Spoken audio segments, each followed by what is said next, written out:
Здравейте, скъпи приятели! Днес ще споделя с вас нещо, което може да промени живота ви, особено ако вие или ваш близък се борите с диабет или предиабетно състояние. Представете си, че можете да контролирате нивата на кръвната си захар с помощта на нещо толкова просто и достъпно, като плодовете във вашата кухня. Да, правилно чухте. Някои плодове имат невероятната способност да помагат за регулирането на глюкозата в кръвта, докато други могат да причинят внезапни скокове. До края на това видео ще знаете точно кои плодове да избирате и кои да избягвате, за да поддържате стабилни нива на кръвната захар. Останете с мен до края, защото ще споделя и един малко известен трик, който може да ви позволи да се наслаждавате дори на някои от забранените плодове без опасност за здравето ви.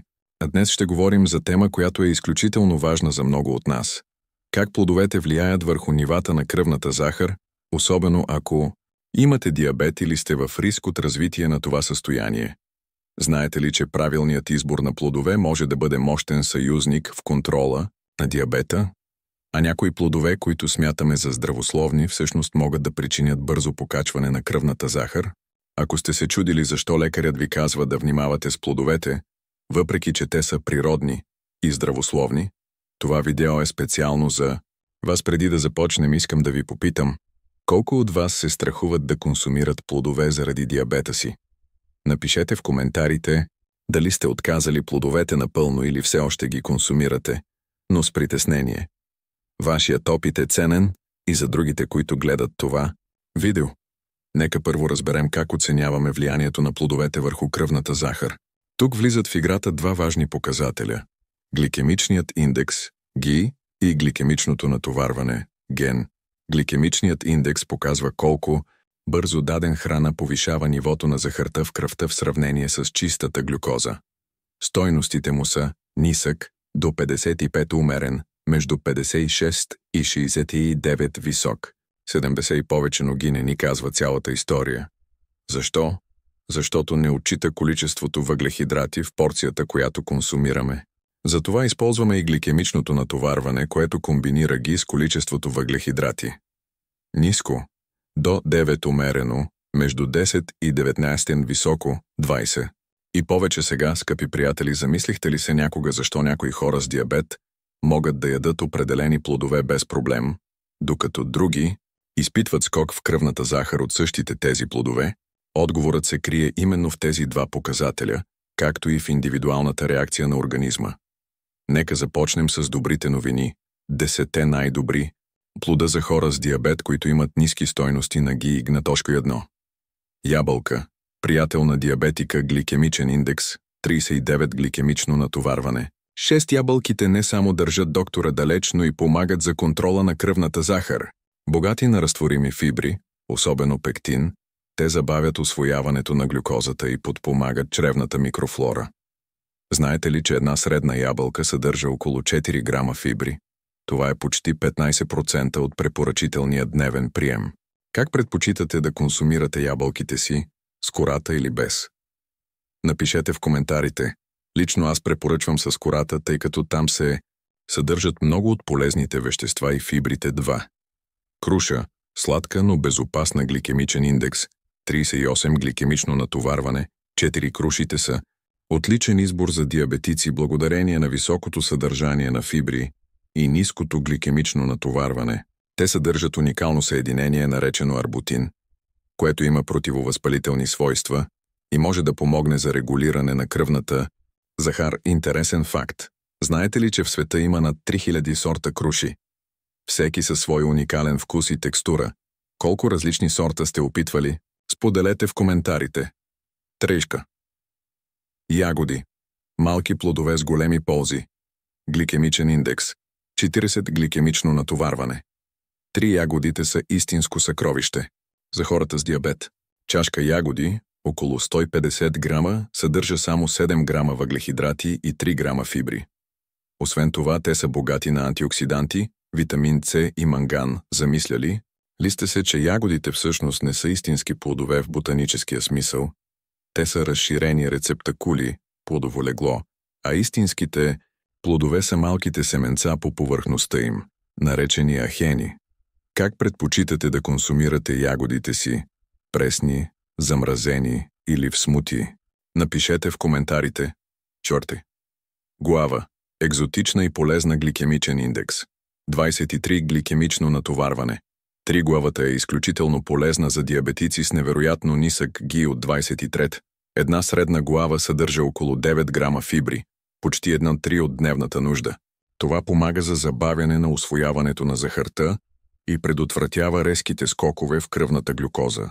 Изследванията показват, че главата може да помогне за намаляване на нивата на кръвната захар на гладно и след хранене. Колко от вас са опитвали глава? Ако не сте, може би е време да включите този супер плод в диетата си и пей. Маракуя, пасион фрут, екзотична и безопасна гликемичен индекс, 27 гликемично натоварване. 5 маракуята, известна още като пасион фрут, е не само вкусна, но и отлична за контрол на кръвната захар. Богата на антиоксиданти, витамини и минерали, тя съдържа също пикетин, вещество, което може да помогне за подобряване на чувствителността към инсулин. Знаете ли, че съществуват повече от 500 вида маракуя? Най-популярните са лилавата и жълтата. Колко от вас са опитвали този плод и как го консумирате най-често? 6. Авокадо. Мазнини, които помагат гликемичен индекс. 10 гликемично натоварване. 2. Авокадото е уникално сред плодовете, тъй като е богато на здравословни мазнини, а не на захари. С изключително нисък ГИ от 10 и ген от 2, то е перфектно за диабетици. Богато на мононенаситени мазнини, авокадото помага за подобряване на чувствителността към инсулин и намалява риска от сърдечно-съдови заболявания. Замисляли ли сте се някога, че авокадото технически е плод, а всъщност ягодата, както споменахме, не е? Природата е пълна с изненади. Как включвате авокадото в диетата си, като добавка към салата, като гуакамоле или по друг начин? Споделете вашите идеи в коментарите. 7. Портокал с месестата част. Не само витамин С, гликемичен индекс. 40 гликемично натоварване. 5 портокалите, консумирани цели с месестата част, имат нисък ГИ и ген. Те са богати на разтворими фибри, които забавят усвояването на захарта. Важно е да се консумират цели, а не като сок, тъй като сокът има много по-висок гликемичен индекс. Интересен факт. Знаете ли, че портокалите произхождат от Китай, а не от Средиземноморието, както много хора смятат? Те са били култивирани в Китай още преди 4000 години. Колко портокала консумирате седмично? Смятате ли, че те ви помагат в контрола на кръвната захар? Споделете опита си. 8. Киви. Малко зелено съкровище. Гликемичен индекс 38 гликемично натоварване. 9 кивито е богато на витамин С, калий и фибри. Едно средно киви съдържа повече витамин С от портокал. Той има също така ниско гликемично натоварване, което го прави подходящо за хора с диабет. Проучванията показват, че консумацията на 2-3 киви дневно може да помогне за намаляване на тромбоцитната агрегация и нивата на триглицеридите, фактори, които често са проблемни при диабетиците. Предпочитате ли зелено или жълто киви? Знаете ли, че жълтото киви съдържа още повече витамин С и има по-сладък вкус? Споделете предпочитанията си. 9. Праскова, сочна и безопасна. Гликемичен индекс 42 гликемично натоварване. 4 прасковите са отличен избор за диабетици, тъй като имат нисък ГИ и генети. Те са богати на антиоксиданти, витамини А и С, както и калий. Една средна праскова съдържа само около 15 грама въглехидрати. Знаете ли, че прасковите принадлежат към същото семейство като бадемите и черешите? Всички те са част от семейство розови, росачи. Как предпочитате прасковите си? Охладени, на стайна температура или като добавка към салата? Споделете в коментарите. 10. Череша. Малко удоволствие с големи ползи и гликемичен индекс. 27 гликемично натоварване. 6 черешите имат изненадващо нисък ГИ от 27, което ги прави отличен избор за диабетици. Те съдържат антоцианини, мощни антиоксиданти, които могат да помогнат за намаляване на възпалението и подобряване на инсулиновата резистентност. Изследванията показват, че консумацията на череши може да помогне за намаляване на нивата на HbA1c и подобряване на общия контрол на диабета. Колко от вас обичат череши и чакат с нетърпение сезона им? Те са кратък, но сладък период от годината, нали? Сега, след като разгледахме най-добрите плодове за диабетици, нека поговорим за тези, с които трябва да бъдете по-внимателни. Това не означава, че трябва напълно да ги избягвате, но е добре да знаете техния ефект върху кръвната захар и да регулирате порциите съответно пенепиместе. Най-лоши плода за диабетици – Н. Банан – популярен, но внимателно гликемичен индекс – 62 гликемично натоварване. 16 бананите са богати на въглехидрати и имат умерен до висок ГИ, особено когато са напълно озрели. Един среден банан съдържа около 27 грама въглехидрати, което е значително количество, но не бързайте да ги отписвате напълно. Бананите са богати на калий, магнезий и витамин В6, важни за сърдечно-съдовото здраве. Ако обичате банани, изберете по-малко озрели, с зеленикави върхове, и комбинирайте ги с източник на протеин или здравословни мазнини, като шепа ядки. Колко от вас обичат банани? В коя степен на зрялост ги предпочитате? Споделете в коментарите. 2. Ананас. Сладък, но с висок ГИ, гликемичен индекс 59 гликемично натоварване. 14. Ананасът има умерен ГИ и ген, което означава, че може да повиши кръвната захар по-бързо от други плодове. Той съдържа ензима бромелайн, който има противовъзпалителни свойства, но също така е богат на естествени захари. Ако обичате ананас, консумирайте го в малки порции и го комбинирайте с протеин или здравословни мазнини, за да намалите ефекта му върху кръвната захар. Интересен факт. Знаете ли, че за отглеждането на един ананас са необходими около 18-24 месеца? Това е дълго време за очакване на един плод, нали? Трети. Манго. Тропическо изкушение с умерен ГИ, гликемичен индекс. 56 гликемично натоварване. 14. Мангото е богато на витамини А и С, но има умерен ГИ и ген. Едно средно манго съдържа около 45 грама въглехидрати, което е значително количество. Ако обичате манго, консумирайте го в малки порции и не прекалявайте с честотата. Може да го комбинирате с кисело мляко без захар, за да намалите ефекта му върху кръвната захар. Знаете ли, че съществуват над 500 сорта манго по света? Колко различни сорта сте опитвали? Имате ли фаворит? Папая – тропически плод с умерен ГИ, гликемичен индекс. 58 гликемично натоварване. 12. Папаята има умерен ГИ и ген, но е богата на ензима папаин, който помага за храносмилането, както и на витамини А и С. Една чаша нарязана папая съдържа около 15 грама въглехидрати. Ако искате да включите папая в диетата си, консумирайте я в малки порции и я комбинирайте с протеинова храна, за да намалите ефекта и върху кръвната захар. Колко от вас са опитвали папая?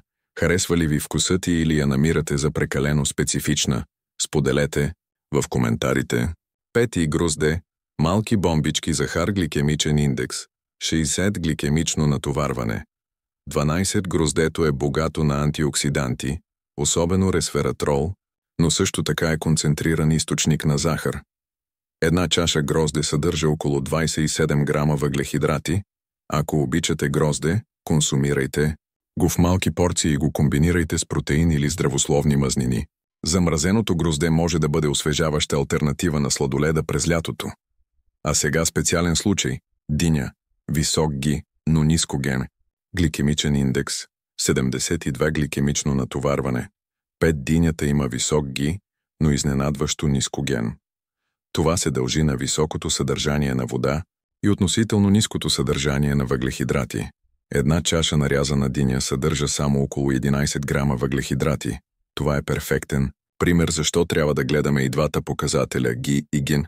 Въпреки високия ГИ, динята може да бъде консумирана в умерени количества от хора с диабет, благодарение на ниското си ГНН.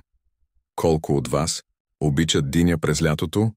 Усещали ли сте някога покачване на кръвната захар след консумация на диня? Споделете опита си сега, след като разгледахме кои плодове са най-добри и кои не толкова подходящи за диабетици. Нека да поговорим за някои важни принципи при консумацията на плодове при диабет. Ключови принципи за консумация на плодове при диабет. Предпочитайте плодове с нисък ГИ и ген. Както видяхме, не всички плодове са еднакви, когато става въпрос за влиянието им върху кръвната Захар. Избирайте предимно плодове с нисък гликемичен индекс и гликемично натоварване. Торча ги 2. Консумирайте умерени порции дори и плодовете. С нисък ГИ трябва да се консумират в разумни количества. Една порция обикновенно е един малък плод, ябълка, портокал, праскова, един на 2 голям плод, грейпфрут, манго, 1 чаша малки или нарязани плодове, ягоди, боровинки, ананас, 2 малки плода, сливи, киви, 3. Избягвайте плодови сокове. Плодовите сокове, дори и прясно изцедените, имат много по-висок ги от целите плодове, тъй като фибрите са отстранени. Фибрите забавят усвояването на захарта и помагат за предотвратяване на резки скокове в кръвната глюкоза. Знаете ли, че чаша портокалов сок може да съдържа захарта от 3-4 портокала, но без фибрите, които биха забавили нейното усвояване? По-добре изяжте един цял портокал, отколкото да изпиете чаша сок 4.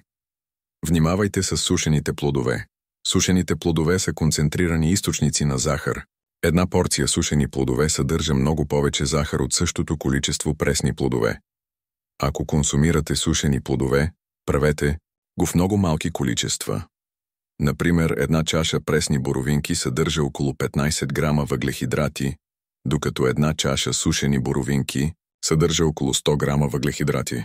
Голяма разлика, нали? 5. Обърнете внимание на зрелостта. По-зрелите плодове имат по-висок ГИ, тъй като скорбялата в тях се превръща в захар с озряването. Ако имате диабет, може да предпочетете по-малко озрели плодове.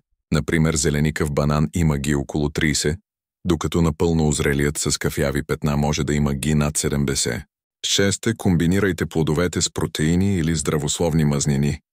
Добавянето на протеини или здравословни мазнини към плодовете може да помогне за забавяне на усвояването на захарта и предотвратяване на резки скокове в кръвната глюкоза.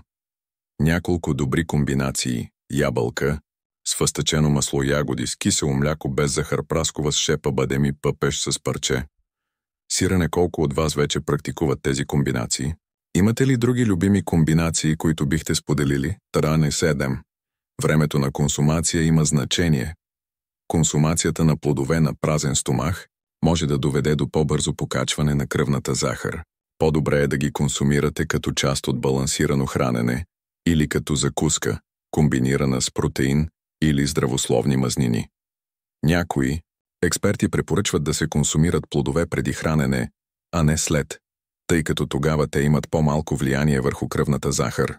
Опитвали ли сте този подход? Забелязали ли сте разлика? 8. Следете реакцията на вашето тяло. Всеки организъм е уникален и дори плодове с нисък ГИ могат да повлияят различно на различните хора.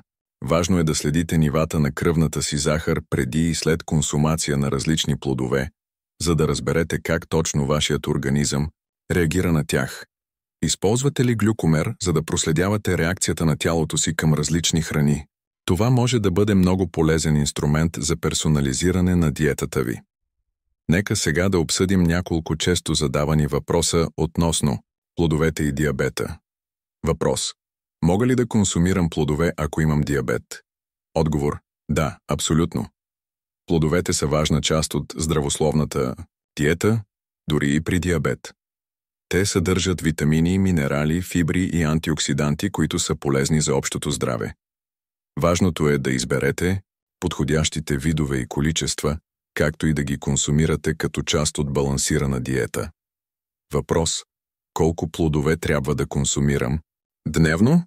Отговор: за повечето хора с диабет се препоръчват 2-3 порции плодове дневно, разпределени през целия ден. Една порция обикновено е един малък плод или 1-2 чаша нарязани плодове. Разбира се, това може да варира в зависимост от индивидуалните нужди, нивото на физическа активност и цялостния хранителен план. Въпрос: мога ли да консумирам плодове с захар? Отговор: плодовете вече съдържат естествена захар, фруктоза. Затова не е необходимо да добавяте допълнителна захар. Всъщност, добавянето на захар ще увеличи значително гликемичното натоварване и ще направи плода по-малко подходящ за хора с диабет. Въпрос: замразените плодове добри ли са за диабетици? Отговор: да, замразените плодове без добавена захар са отлична алтернатива на пресните. Те се замразяват скоро след брането, което помага за запазване на хранителните вещества. Внимавайте с замразените плодови смеси, които могат да съдържат добавена захар.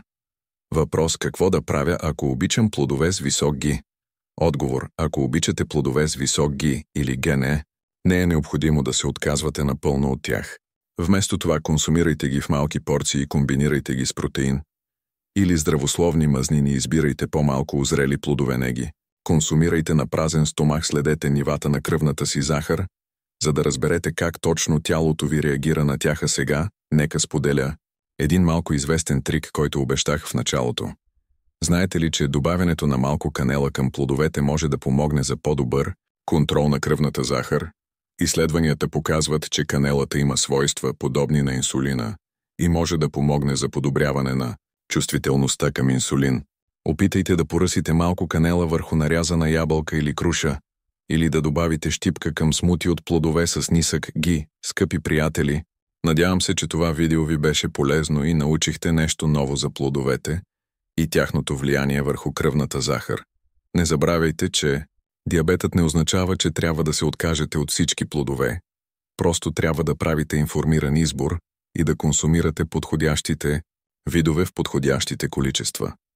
Искам да чуя от вас кои са вашите любими плодове и как ги включвате в диетата си, без да влияят негативно на кръвната ви захар. Имате ли някакви специални трикове или рецепти, които бихте искали да споделите с общността? Напишете в коментарите.